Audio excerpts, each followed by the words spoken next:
संग संग रहते हैं वो अपने संग संग रहते जैसे दीपक में बाती भगवान हमारा साथी है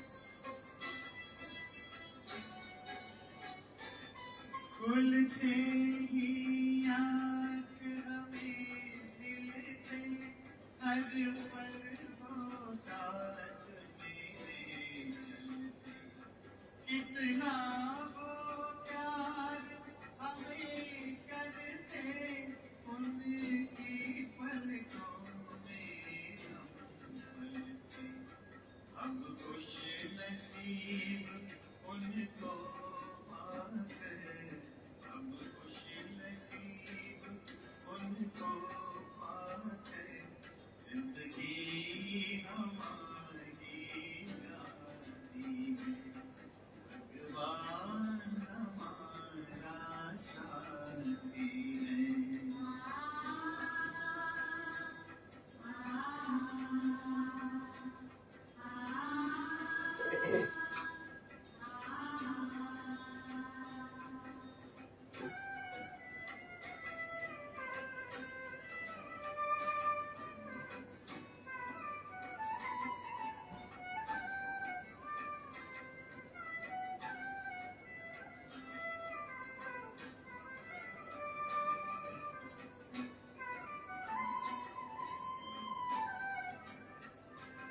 इतना दुलार माँ की ममता हम प्यार पिता का पाते शिक्षा देते रक्षा करते अपना सर्वस्व लुटाते प्यारी मुरली प्रतिदिन हमको मुरली प्रतिदिन हमको आती प्रभु प्रेम की पाती भगवान हमारा साथी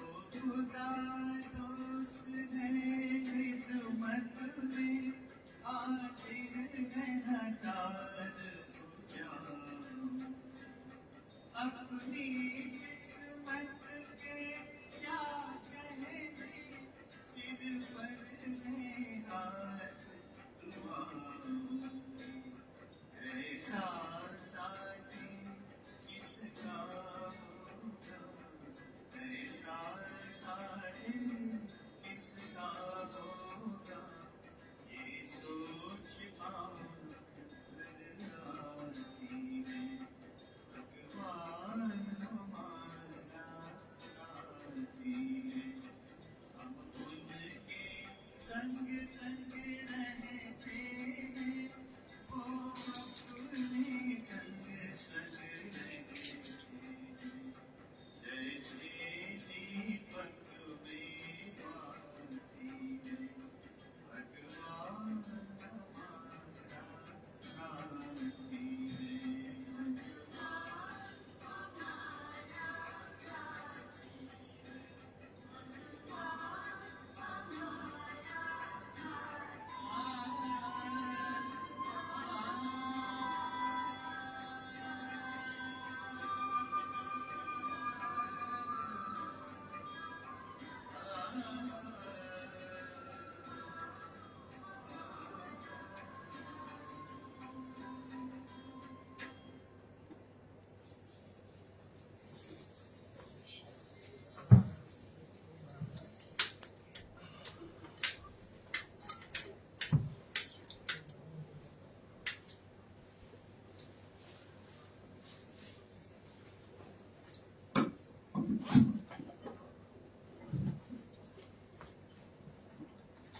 ओम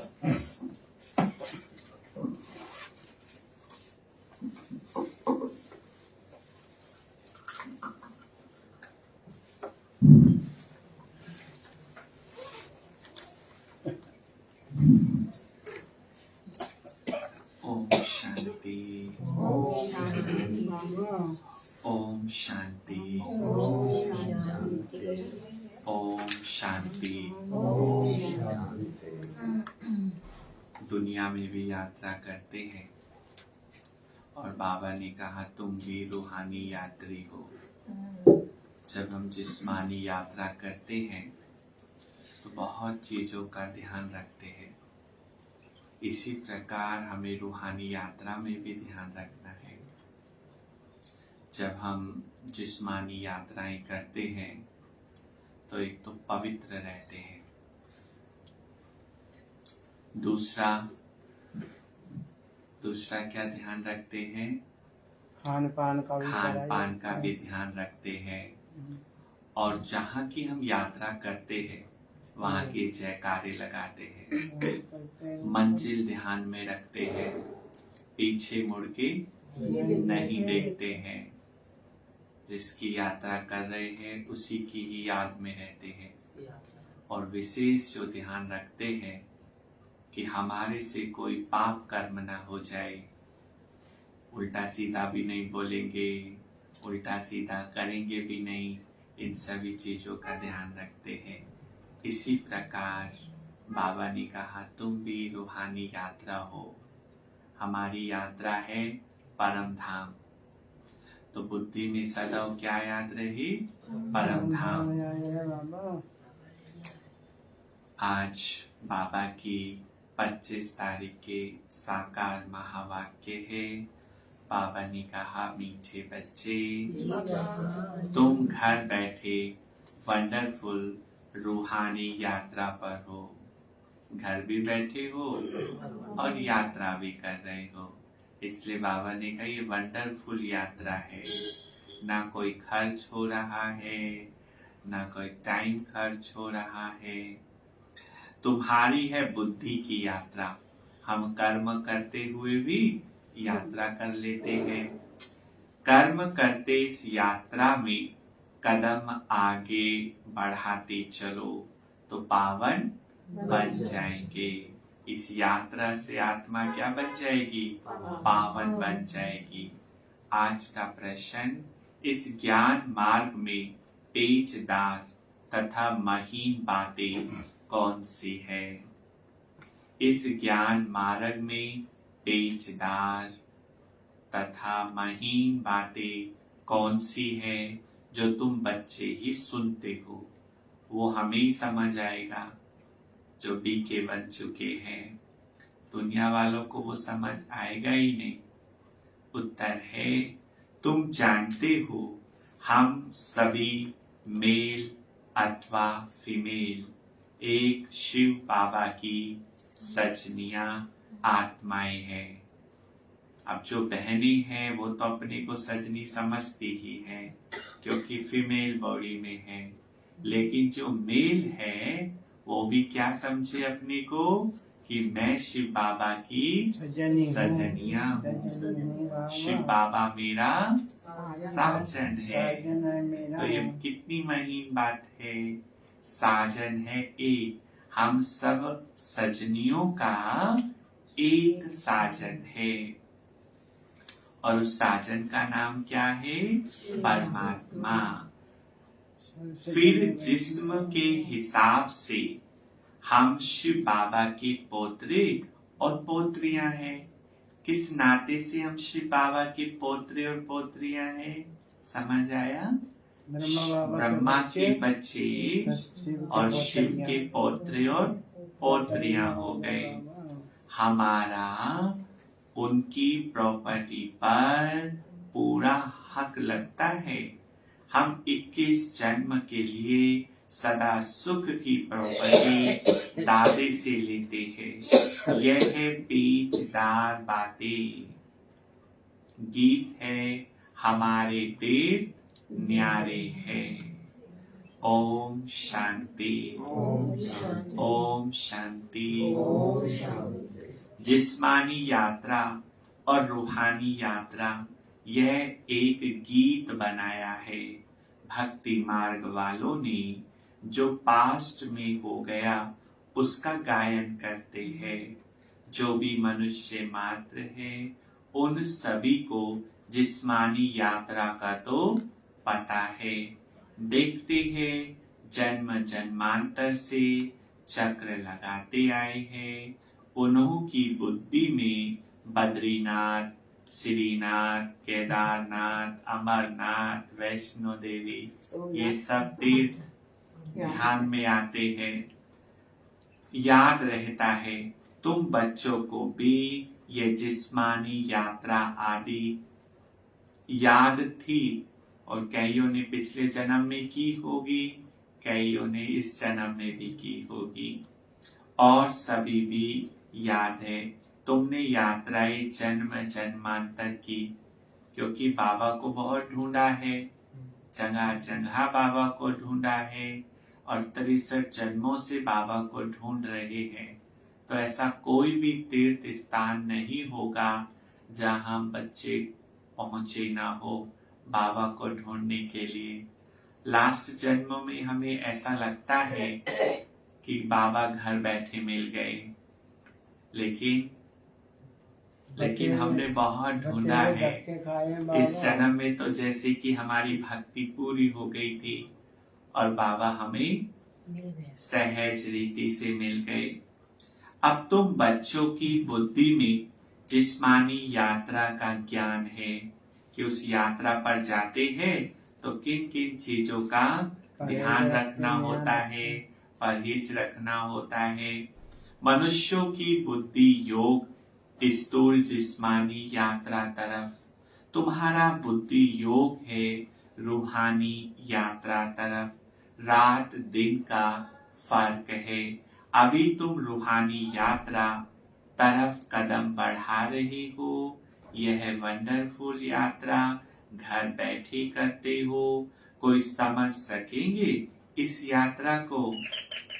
कोई समझ सकेंगे इस यात्रा को कि हम यात्री हैं? अब धंधा धोने आदि में लग जाते हैं तो इतनी याद नहीं रहती है, परंतु जब विचार सागर मंथन करने बैठेंगे तो अच्छी रीति याद रहेगी हम यात्रा पर है। जब योग में बैठते हैं तो कुछ बातें ऐसी दिमाग में भी आती है तो हम अपने को याद दिलाते हैं हम तो यात्री हैं, हमें तो परम धाम के यात्री हैं, हम तो योग में बैठे हैं। लेकिन दिन भर काम काज करते हैं तो ये बातें स्लिप हो जाती है। नॉलेज बड़ी सहज है, बच्चे समझते भी है बरोबर पतित पावन बाप क्या करते होंगे, है ना। पतित पावन बाप क्या करते हैं, देखो उसका नाम ही कितना अच्छा है, पतित पावन, जो पतितों को पावन बनाते हैं। पावन बनाने लिए जरूर यात्रा होगी, वह श्वेत निर्वाण धाम जिसको सभी भक्त याद करते हैं। यह किसको मालूम नहीं है कि भगवान को हमारे पास आना है व हमको भगवान के पास जाना है। समझते हैं हमारा गुरु अथवा हमारा बड़ा निर्वाण धाम अथवा अपने निराकारी वतन चला गया। कोई शरीर छोड़ते हैं तो ऐसा कहते पार निर्वाण गया, ज्योति ज्योत में समा गया। लेकिन बाबा ने हम बच्चों को बताया है ना तो आत्मा परम धाम अपनी मर्जी से जा सकती है और ना ही कोई आत्मा ज्योति ज्योत में समा सकती है। हर आत्मा को पुनर्जन्म लेना ही पड़ता है। जब तक सृष्टि का अंत ना आए, परमात्मा हम सभी को लेने के लिए ना आए, तब तक कोई भी आत्मा वापस जा नहीं सकती। अच्छा, फिर वहां क्या किया? जाकर बैठ गया, क्या हुआ वह कुछ भी पता नहीं। सिर्फ कह देते पार निर्वाण गया, ज्योति ज्योत समा गया। लहर सागर में समा गई। कहते हैं ना आत्मा बुदबुदे के समान है, जैसे पानी में बुदबुदा बनता है और वो उसी में ही खत्म हो जाता है। कुछ भी पता नहीं कि ये सृष्टि का चक्र कैसे फिरता है। अब बाबा समझाते हैं यह रूहानी यात्रा एक ही बार होती है। इस अंतिम जन्म में रूहानी यात्रा अथवा आत्माओं की यात्रा कहे। पहले पहले तो बच्चों को यह निश्चय हुआ कि हम आत्मा है। जैसे कल भी बाबा ने ठोक ठोक करके ये पाठ पक्का कराया कि तुम आत्मा हो। हर एक को आत्मा देखो और परमात्मा परम आत्मा है, हम भी आत्मा है, सब आत्माएं है। कहा जाता है जीव आत्मा दुख पाती है। तो इस समय जब आत्मा जीव के साथ है, सजनी है, तो वह बाप को ढूंढती है। मेल अथवा फीमेल सभी सजनियां है। वैसे मेल को कोई सजनी थोड़ी कहेंगे, शोभा भी नहीं देता है। लेकिन ये समझने की बात है कि हमारा जो पिता है वो पिता के साथ साथ हमारा पति भी है। जैसे संसार में कहते हैं ना पतिव्रता, तो हमें भी पतिव्रता बन करके रहना है, पिताव्रता बन करके रहना है। परंतु यह बहुत गुहा पेचदार बातें। तुम अपने को शिव बाबा के पोतरे समझते हो, जबकि जिस्म में तो हो, तो इस हिसाब से पोतरे पोत्रियां ही ठहरे। बाबा ने समझाया है तुम्हारे दादे की मिल्कियत पर हक है। कोई बाप भल धनवान हो, बच्चे नालायक हो, उनको मिल्कियत ना दे, यह हो सकता है। परंतु दादे की प्रॉपर्टी परंपरा से राजाई कुल में चली आई है। कहते हैं कि दादा से तो लड़के भी पोता ले सकता है, उसका हक होता है। सतयुग त्रेता में तुम दादे की प्रॉपर्टी भोगेगे। दादा अर्थात शिव बाबा। अभी तुम दादे से प्रॉपर्टी लेते हो। दादे की प्रॉपर्टी कितनी बड़ी जबरदस्त है। 21 जन्म तुम सदा सुख की प्रॉपर्टी लेते हो। परम पिता परमात्मा है। आज बाबा क्या बन गया हमारा पति। उसके साथ साथ बाबा ने एक संबंध और याद दिलाया, ग्रैंड फादर। दादा की भी तो बात चल रही है ना आज। तो परम पिता परमात्मा है हमारा दादा। बाबा कहेंगे ब्रह्मा को, पिता अर्थात ब्रह्मा को कहेंगे, क्योंकि कई राज्यों में दादा बड़े भाई को बोलते हैं और कई राज्यों में यूपी में दादा किसको बोलते हैं, बाप के बाप को दादा बोलते हैं। तो ये पेचदार बातें ब्राह्मण बच्चे ही समझते हैं कि कब कौन दादा बन जाता है और कब कौन दादाजी बन जाते हैं। कहते हैं ये प्रॉपर्टी हम दादे से ले रहे हैं। तुम जितना पुरुषार्थ करेंगे उतना दादी की प्रॉपर्टी मिलेगी। जैसे ये माता पिता जगत अम्बा जगत पिता पुरुषार्थ करते हैं, ऐसे हम भी इस पुरुषार्थ से ऐसा ऊंच बनते हैं। दादे से फुल प्रॉपर्टी लेते हैं, राजाई प्राप्त करते हैं। तुम जानते हो वह बादशाही फिर कितना समय चलती है।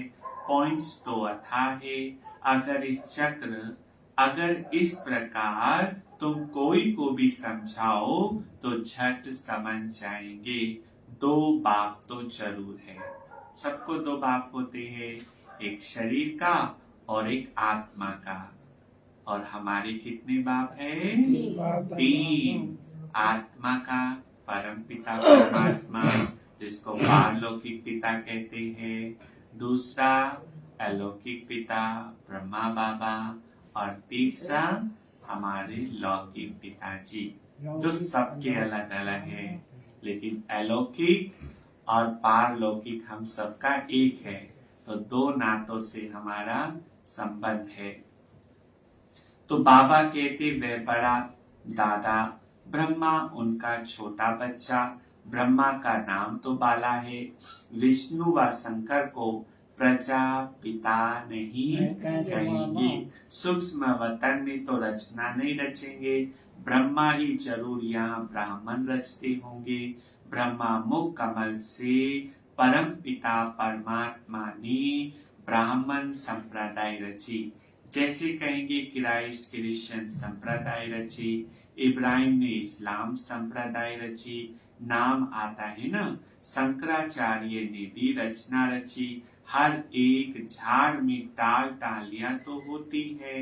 यह है बेहद का झाड़, ये है बेहद का झाड़। इस झाड़ में अनेकानेक पत्ते हैं, टाल टालियां हैं, लेकिन इस झाड़ की जो जड़ है, जैसे पेड़ की जड़ गुप्त होती है ना, ऐसे ये संगम युग भी गुप्त है, इसका किसी को पता नहीं है। और पेड़ के हिसाब से पेड़ इतना बड़ा होता है, विशाल होता है, और उसकी जड़ें छोटी होती है।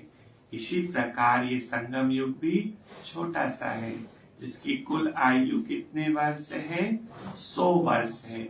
और इस झाड़ का जो बीज है वो परम पिता परमात्मा है, बीज रूप है। इसलिए झाड़ उल्टा है, क्योंकि झाड़ का जो बीज है वो ऊपर में है और हम सभी मनुष्य आत्माएं नीचे हैं।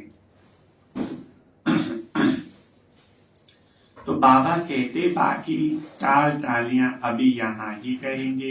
ये सारे मनुष्यों की रची हुई रचना है। ये ब्रह्मा कुमारी संस्था बीज रूप बाबा ने स्वयं रची।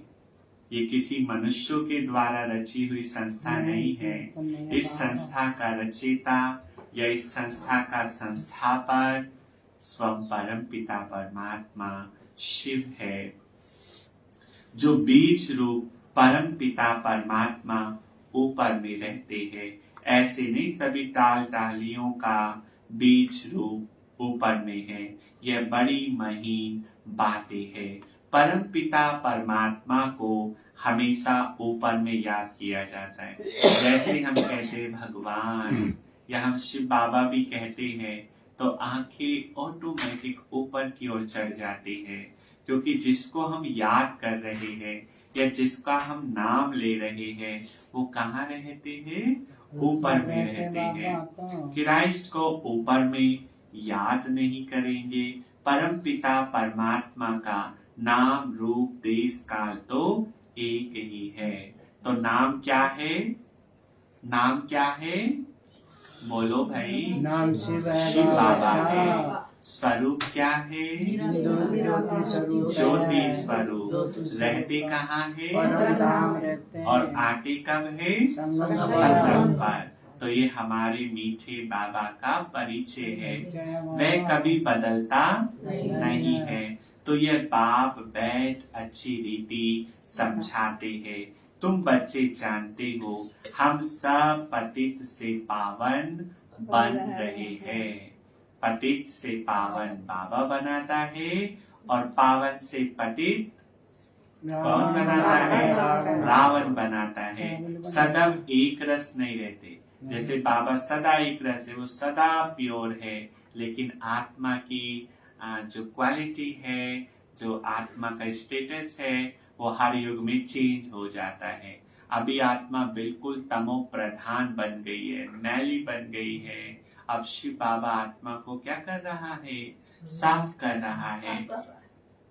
पहले 16 कला संपूर्ण होते हैं। सतयुग में कितनी कला होंगी? 16। में 14 द्वापर में 8 और कलयुग में 9 कला। 9 कला। कौन से 9?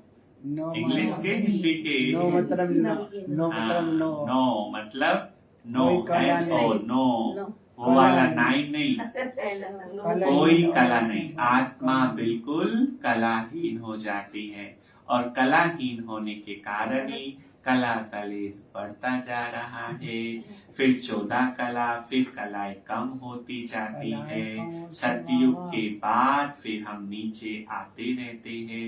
इस समय हम बिल्कुल ऊपर जाते हैं। यह है ऊपर जाने का रास्ता है। जो संगम युग है ये ऊपर जाने का रास्ता है। और ऊपर हम 1 सेकंड में जाते हैं और नीचे उतरने के लिए हमें कितना समय लगता है? 5000 वर्ष लगते हैं। 84 पैड़ी है। तो जाएंगे लिफ्ट से, आएंगे सीढ़ी से। देखो उस चित्र में दिखाया है। कौन सा चित्र है वो? हाँ ये रहा। देखो 1 सेकंड में रूहानी ज्ञान और राजयोग की याद द्वारा सदगति, जीवन मुक्ति 1 सेकंड में, क्योंकि डायरेक्ट जाना है तो डायरेक्ट जाने का रास्ता 1 सेकंड। और आएंगे कैसे? घूम घूम के सतयुग, त्रेता, द्वापर, कलयुग, पूरे 5000 वर्ष लग जाएंगे। तो बाबा कहते इस समय हम बिल्कुल ऊपर जाते हैं। यह हुआ ऊपर जाने का रास्ता, यह हुआ नीचे आने का रास्ता। इनकी महिमा बहुत भारी है। पतित पावन एक है, याद भी सभी एक को करते हैं, परंतु पूरा नहीं जाने के कारण उस एक के साथ साथ और भी बहुतों को याद करने लगते हैं। देहधारियों को याद कर लेते हैं, है ना? क्योंकि जो दिखता है उसे याद करना आसान होता है, जो दिखता नहीं है उसे थोड़ा सा याद करना मुश्किल होता है। तो अब तो हमें उससे याद करना आसान हो गया जो दिखता ही नहीं है, क्योंकि हमें बाबा ने बता दिया है कि तुम भी आत्मा, वो भी आत्मा है।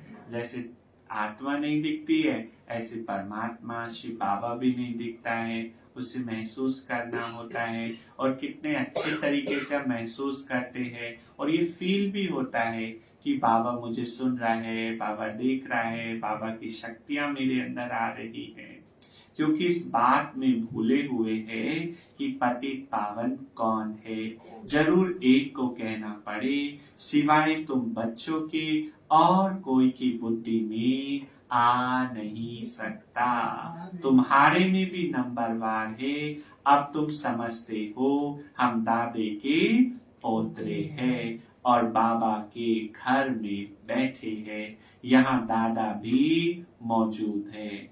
बाप वो, दादा ये। आज थोड़ा सा चेंज हो गया है। अवतार भी जरूर यहाँ ही लेंगे ना।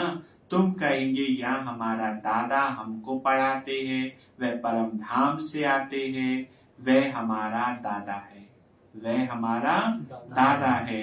रूहानी और सब जिस्मानी दादे हैं। हमारा जो दादा है वो निराकार है, और शरीर का जो दादाजी है वो साकार है, जिस्मानी है।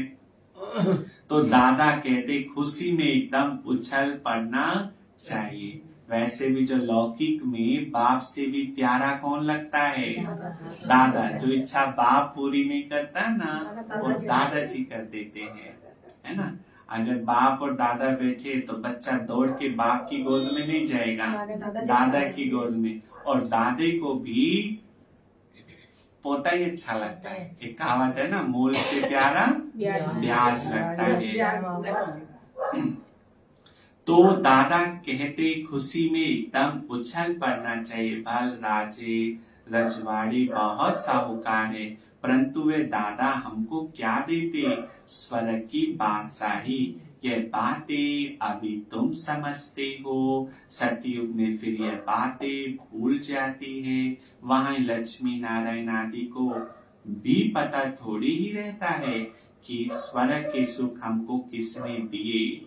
जैसे इस पिछले जन्म का इस जन्म में कुछ याद है, ऐसे जो अगला जन्म लेंगे इस जन्म का भी सब ड्रामा अनुसार भूल जाएंगे। अगर ये समझे तो फिर यह भी समझे कि इनसे पहले हम कौन थे। अगर देवताओं को पता चले कि हम इतने साधारण थे पिछले जन्म में, हैं, तो कैसा सोचेंगे वो। तो बड़ी वंडरफुल बात है। लक्ष्मी नारायण को ये पता नहीं रहता कि ये राजधानी हमको किसने दी, सिवाय तुम ब्राह्मणों के और कोई नहीं जानते। तो तुम्हारा देवताओं से भी मर्तबा ऊंच है। यहाँ तुमको दादे से प्रॉपर्टी मिलती है। तुम जानते हो बरोबर ये ब्रह्मा बाप है, इनके तन में दादा ग्रैंडफादर आते हैं, नहीं तो पतितों को पावन बनाने कैसे आए। सभी आत्माएं ऊपर से नीचे आती है शरीर धारण करने, इनको अपना शरीर है नहीं। यह सभी बातें तुम बच्चों की बुद्धि में है। उनको कहा ही जाता है परम आत्मा।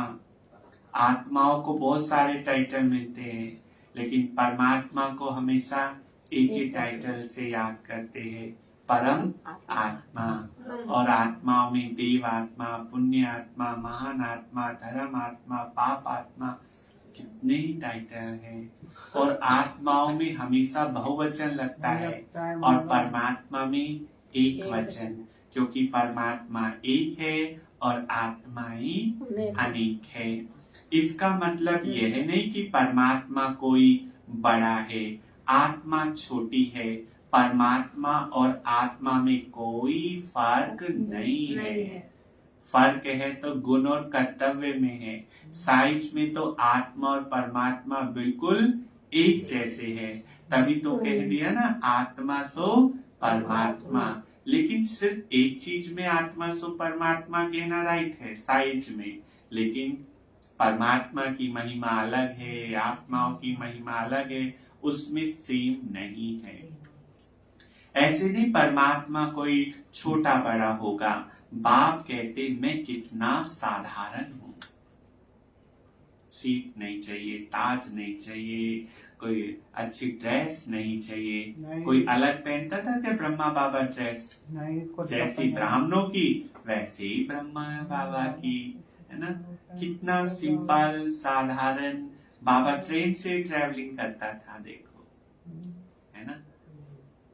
बाबा कहता था, पहले ही बाबा बोलता था, अगर मैं स्टेशन पे जाऊं तो मेरा ऐसे नहीं कि बहुत भव्य स्वागत करो, जैसे आजकल करते हैं ना, एयरपोर्ट से कोई आएगा, बड़ा मंत्री भी आएगा या कोई गुरुजी भी आएंगे तो कितने फॉलोअर्स उनके स्वागत के लिए पहुंच जाते। बाबा कहते थे मुझे शोबाजी नहीं करना है। मेरी महिमा बहुत बड़ी है साधारण, और महिमा कितनी बड़ी है, क्योंकि सभी को आकर पति से पावन बनाता हूँ। मैं भी आत्मा, मेरे में जो नॉलेज है वह तुमको देता हूँ। ऐसे नहीं आत्मा कोई छोटी बड़ी होती है। आत्मा में नॉलेज ना होने कारण वह मैली हो जाती है, मुरझा जाती है, दीवा बुझ जाता है, फिर उसमें ज्ञान घृत पड़ने से दीवा जगता है। हमारा बुझा तो नहीं था, लेकिन टिमटिमाने लगा था। बाबा ने आकर के क्या किया, उसमें ज्ञान घृत डाला। बाकी आत्मा क्या है? ऐसे नहीं कोई आग है। आत्मा क्या है? आत्मा किस चीज की बनी है? आग किस आग से बनी है? प्रकाश से बनी है। क्या है आत्मा? आत्मा ऐसे ही शीतल है, जैसे परमात्मा शीतल है, वह है सभी को शीतल बनाने वाला। गाया भी जाता है, शीतल जिनके अंग। एक कहावत पूरी करो, किसी के याद हो तो। शीतल जिनके अंग, इनके संग भी शीतल ही है। हाँ, आत्मा इनके अंग शीतल हो जाते हैं इनकी प्रवेशता से। ब्रह्मा बाबा इतना शीतल, इतना सॉफ्ट हो गया। कहते जब बाबा ने शरीर छोड़ा ना, वैसे शरीर छोड़ने के बाद, आत्मा शरीर से अलग होने के बाद शरीर अकड़ जाता है। लेकिन ब्रह्मा बाबा ने जब शरीर छोड़ा, 18 को छोड़ा था रात को 10 बजे के करीब, और बाबा के शरीर को 3 दिन तक रखा। 18 की रात को, 19 का पूरा दिन, 20 का, 21 तारीख को बाबा के शरीर का संस्कार किया गया। और 3-4 दिन रखने के बाद भी जो बाबा का शरीर था वो बिल्कुल शीतल, रुई की तरह, एकदम सॉफ्ट, कोई अकड़ाहट नहीं। ये होती है योगी की निशानी। ऐसी अपनी दादी जी थी, शिव बाबा की प्रवेशता से अंग अंग कैसे हो जाते हैं? शीतल हो जाते हैं। शीतल और गर्व वे काम चिता पर चल मरे। बात मत पूछो, कोई कोई तो ऐसे पाप करते हैं जो कितना ज्ञान चीटा डालते हैं तो भी शीतल होते नहीं। इतने पाप करेंगे, कितना भी समझाओ। कहते न खुद ब्रह्मा भी आकर के समझाए तो ये काम करना नहीं छोड़ेंगे। कितनी मेहनत करनी पड़ती है एक एक के ऊपर, है ना? कितनी मेहनत कर रहा है बाबा। बाबा पूछते तुम शीतल बनी हो? क्वेश्चन मारा। कौन कह सकता है कि हम शीतल बन गए हैं? वो हाथ खड़ा करे। अच्छा, एक दो, अच्छा दो यहाँ पर शीतला देवी बन गई है भाई। अच्छा, शीतल जिस पर कोई असर नहीं पड़ता किसी भी चीज का। इन्हें गोच्छा ही नहीं आता बिल्कुल। तो बाबा कहते कितनी मेहनत करनी पड़ती है एक एक के ऊपर। बाबा पूछते हैं तुम शीतल बनी हो? सन्यासी उदासी थोड़ी ही कभी ऐसे पूछते हैं। माया ही सबको पतित बना देती है, काम चिता पर जलते रहते हैं। है तुम बच्चे जानते हो कि परम पिता प्रजापिता ब्रह्मा के हम बच्चे हैं, शिव बाबा है दादा, तो वर्षा मिलना चाहिए ना। एक बाबा एक दादा, उनसे प्रॉपर्टी अनेक बच्चों को मिलती है और कोई भी मनुष्यों को प्रजापिता नहीं कहेंगे। शिव बाबा आत्माओं का पिता तो है ही। अभी तुम बच्चे जबकि सम्मुख बैठे हो तो जानते हो हम शिव बाबा के साथ बैठे हैं। वे हमारा दादा है जो स्वर्ग का रचयिता है। उनसे हम राजयोग सीख रहे हैं। दादे से हमको स्वर्ग की मिल्कियत मिलती है जो फिर हम 21 जन्म कभी कंगाल नहीं बनेंगे। तुम बहुत साहूकार बनते हो। जो तुम पूज्य देवी देवता थे वही फिर पुजारी बनते हो। तुम जानते हो हम बाबा से वर्षा लेते हैं, 21 जन्म सुख भोगेंगे। कितने बार वर्षा लिया और गवाया। परसों वर्षा लिया था, कल गवाया। कल परसों की बात सी लगती है ना। बात है। फिर आज लेते हैं, कल फिर गवा देंगे। ये बातें तुम अभी जानते हो। इस समय नॉलेजफुल ज्ञान सागर बाप से तुम भी मास्टर ज्ञान सागर बनते हो। नॉलेज मिलती है, बाकी ऐसे नहीं कि कोई तेजों में बिजली बन जाते हो। ऐसे थोड़ी तेज तरार बन जाएंगे। यह है सारी बड़ाई। जैसे श्री कृष्ण की बड़ाई की जाती है, वह जन्मता है तो सारे घर में रोशनी रोशनी हो जाती है। ऐसा होगा नहीं, लेकिन ऐसी उसकी महिमा करते हैं। अब उस समय तो था ही स्वर्ग, दिन रोशनी तो थी नहीं। बाकी ऐसे थोड़ी ही कोई लाइट निकलेगी। और वैसे भी दिखाते वो गर्भ के अंदर था तो दिखती थी लाइट। तो देव की थी ना उसकी माता जी, तो उसके गर्भ के ऊपर प्रकाश का गोला सा रहता था हमेशा। तो बाबा कहते यह भी सिर्फ महिमा की जाती है। वैसे ही परम पिता परमात्मा भी परम आत्मा तेजों में है। ये बात सत्य है, लेकिन उसका तेज कोई जलाने वाला नहीं। उसका तेज ऐसा नहीं कि हम उसे सहन नहीं कर सकते। वो जितना तेज है उतना ही शीतल भी है। बाकी महिमा सारी कर्तव्य पर निकलती है। महिमा तो बहुतों की निकली हुई है। मनुष्य कहते फलाना मरा स्वर्ग पधारा, तो स्वर्ग क्या ऊपर में है? कहते ना स्वर्ग पधारा। ऐसे इशारा करेंगे जैसे स्वर्ग कोई ऊपर में है। दिलवाड़ा मंदिर में भी छत में वैकुंठ दिखाते हैं। उन्होंने छत में क्यों दिखाया? क्योंकि उनके पास जगह कम थी। उन्होंने सोचा चलो छत में स्वर्ग के चित्र बना देते हैं, और शायद उन्हें लगता होगा कि स्वर्ग ऊपर में है। नीचे में है आदि देव और आदि देवी, जगत पिता और जगत अम्बा। तो जरूर ये नीचे नरक में बैठे हैं, स्वर्ग में जाने के लिए राजयोग सीख रहे हैं। यह तुम बच्चे जानते हूबहू एक्यूरेट यादगार है। हम भी यहाँ आकर बैठे हैं। है ना। देखो दिलवाड़ा मंदिर तो बाबा के आने से पहले ही बना हुआ है ना। तो बाबा ने कहा देखो हमारा यादगार भी माउंट में है और हम साकार में भी माउंट में आकर के तपस्या करी।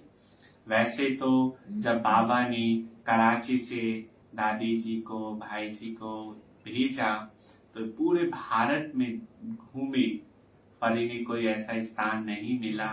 लास्ट में बॉम्बे के किसी संत ने कहा आप एक बार माउंट आबू जरूर देख करके आओ। तो जब माउंट आबू गए तो माउंट आबू तो है ही तपस्या का स्थान, राजाओं का स्थान। तो फिर वो पसंद आया। फिर बाबा ने तो बिना देखे ही कह दिया फिक्स करके आओ। फिर ब्रिज कोठी किराए पर ली। इस बार हम गए थे ब्रिज कोठी पहली बार और अब उसमें कोई अभी तो होटल बन गया है, उसमें ब्याह शादी होती है लेकिन बिल्कुल बिल्कुल वो मुझे पंखा नहीं चाहिए, बिल्कुल वो ऐसा ही है जैसे बाबा के टाइम पर था। बाबा का कमरा, मम्मा का कमरा है ना, अभी भी है। आप जब भी जाएंगे कभी तो देख के आना ब्रिज कोठी।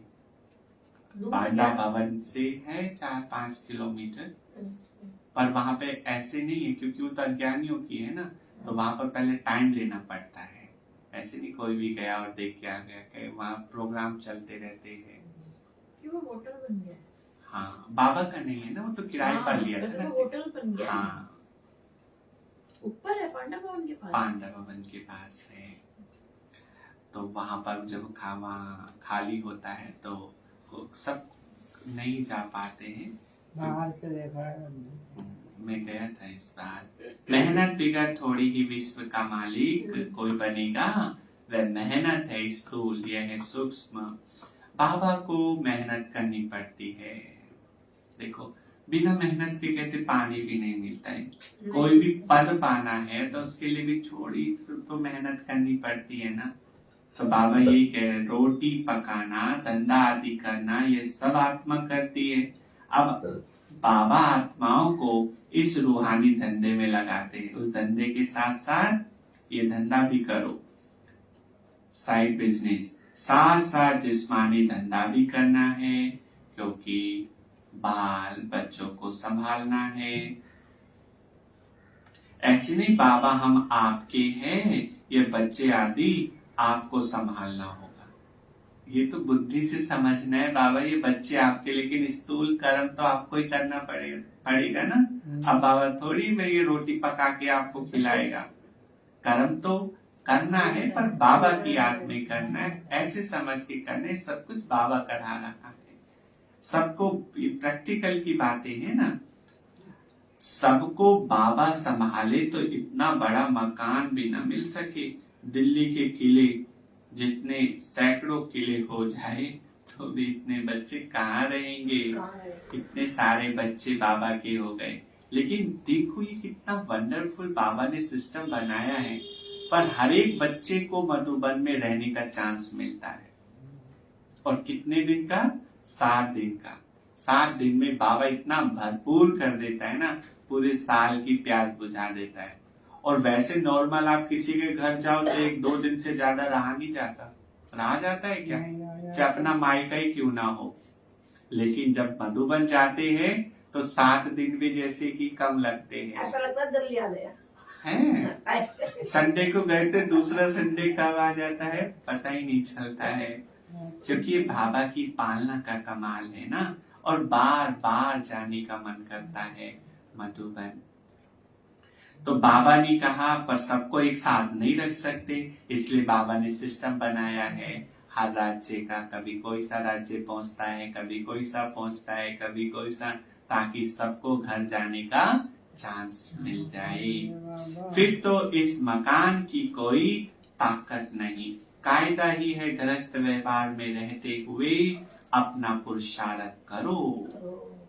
कायदा तो यही है, साल में एक बार मधुबन घर जाओ। इतने सब बच्चे यहाँ आ जाए तो चल कैसे सकेंगे?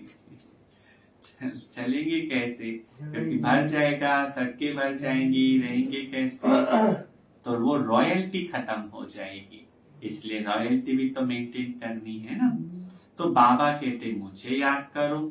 अगर हम बाबा को घर में भी याद करते तो घर भी क्या बन जाता है, मधुबन बन जाता है। दादी से अकूट खजाना मिलता है, कितनी साक्षात्कार होता रहेगा कि इसके बाद क्या होना संभव है। अपने घर के नजदीक पहुंचते हैं तो वे झाड़ आदि दिखने में आते हैं। जब बचपन में मामा के यहाँ बुआ के यहाँ जाते थे और जब टेम्पो में बैठ के आते थे ना तो दूर से ही दिखता था वो हमारा घर है, देखो वो पेड़ है, वो टावर है, वो हमारे घर के पास है। दूर से ही दिखता था ना कि अभी बस पहुंचे कि पहुंचे। तो नहीं दिखता, पहले पेड़ पौधे दिखते हैं, तो तुम भी नजदीक होते जाएंगे तो समझेंगे अब क्या क्या होगा। बाबा ज्ञान भी देता रहेगा।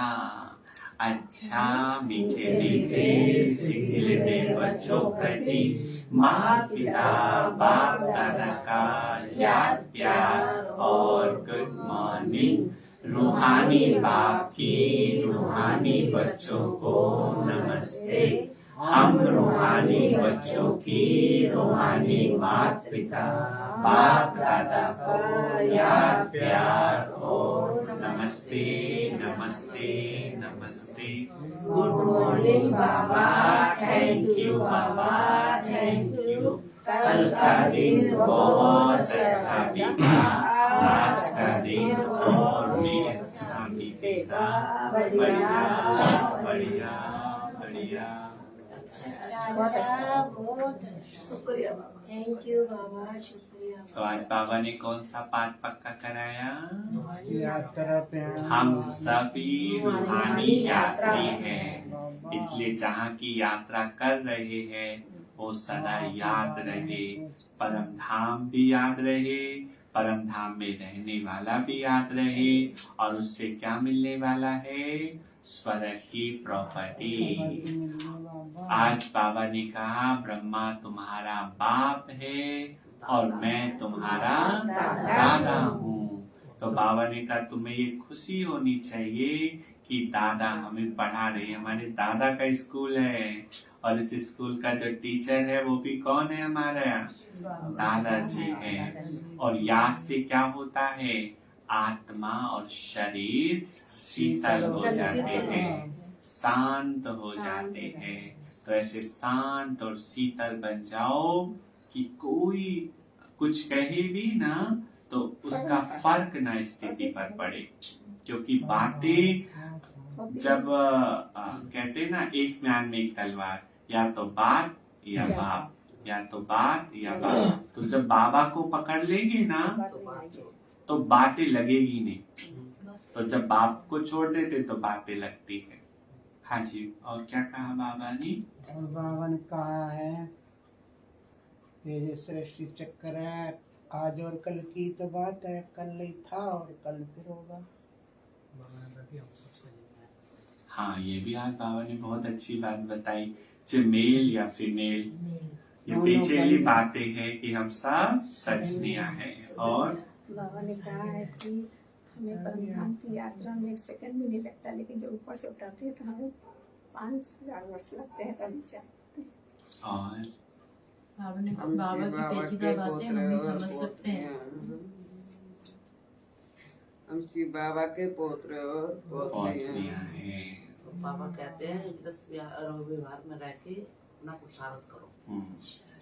चलो, बाप समान शीतल बन ज्ञान छीटा डाल, मनुष्य आत्माओं को भी शीतल बनाने की सेवा करनी है। खुद शीतल बन जाना है और मनुष्य आत्माओं को भी शीतल बनाने की सेवा करनी है। जैसे समुद्र के पास खड़े हो जाते हैं तो समुद्र से कहना नहीं पड़ता, उसकी ठंडक ऑटोमेटिक अनुभव होती है। तो जहाँ भी आप रहते हो आपकी शीतलता उन्हें अनुभव हो। दूसरा है दादे की मिल्कियत को याद कर अपार खुशी में रहना है। क्या मिलने वाला है दादा से? अपार खुशी में, अविनाशी मिलने वाला है जिसको कोई भी छीन नहीं सकता। रूहानी धंधा कर विश्व की बादशाही लेनी है। रूहानी धंधा कर विश्व की बादशाही लेनी है। दादे की मिल्कियत को याद कर अपार खुशी में रहना। रूहानी धंधा कर विश्व की बादशाही लेनी है। वरदान समीप संबंध और सर्व प्राप्तियां द्वारा सहज योगी बनने वाले सर्व सिद्धि स्वरूप भव। समीप संबंध, सबसे समीप जो संबंध होता है वो बाप और बच्चे का होता है, माँ और बेटे का होता है, और सबसे समीप संबंध से ही प्राप्तियां होती हैं। सर्व प्राप्ति द्वारा सहज योगी बनने वाले सर्व सिद्धि स्वरूप जो बच्चे सदा समीप संबंध में रहते हैं। 2-4 रिश्ते तो बाबा से जोड़ लो, माँ का, बाप का, भाई का, दोस्त का, टीचर का, साजन का। इन संबंधों से क्या है? प्राप्ति है ना, प्राप्ति है। उन्हें सहज योग का अनुभव होता है, क्योंकि संबंधों से याद करना सहज है। देखो, जिससे हमारा संबंध नहीं होता उसे हम याद करते हैं, अभी जब संबंध हो जाता है तो याद और संबंध के साथ साथ प्यार भी चाहिए। प्यार भी चाहिए। जैसे भाई तो बहुत सारे हैं, है ना, 3-4 भाई होते हैं, तो उनमें से सबसे ज्यादा हम किसको याद करते हैं? बताओ, जिनसे नितिन भाई लौकिक में मैं एग्जाम्पल दे रहा हूँ, जिनसे हमारा अधिक स्नेह होता है। उसको प्यार किया जाता है। मैं भी प्यार है। याद तो गिनती में तो सभी आते सभी हैं, आते हैं। लेकिन याद किसको किया जाता है? जिससे ज्यादा लगाव होता है। जिनसे संबंध ज्यादा, प्यार होता है। कल तो मैंने संबंध इसको के याद साथ किया था, कल मैंने इसको याद किया था। ये हाजिर हो गया।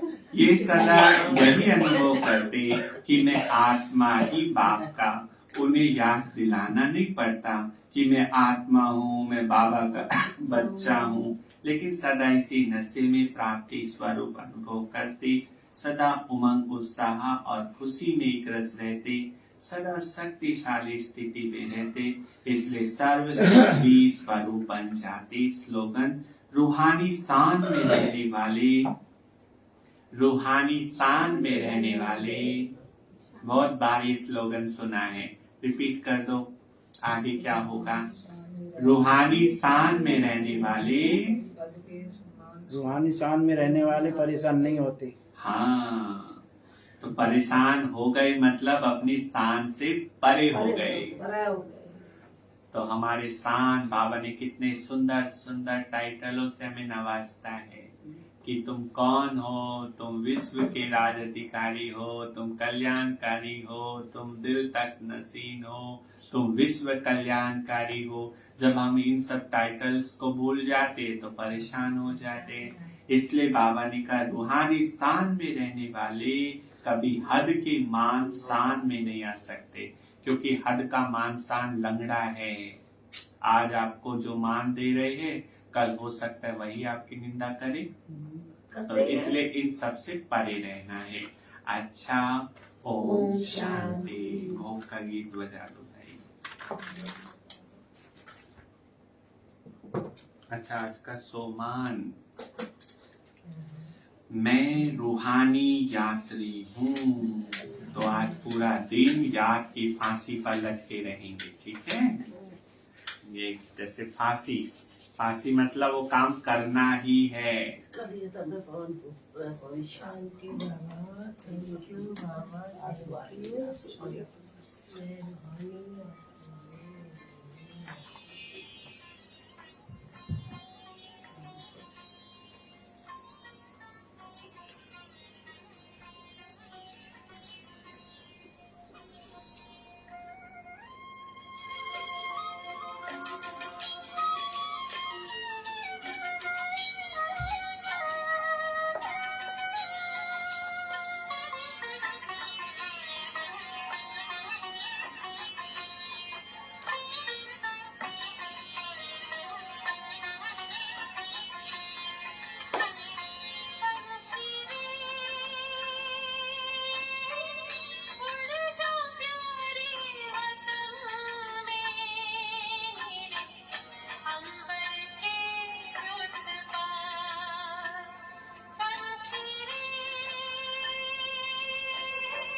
हाँ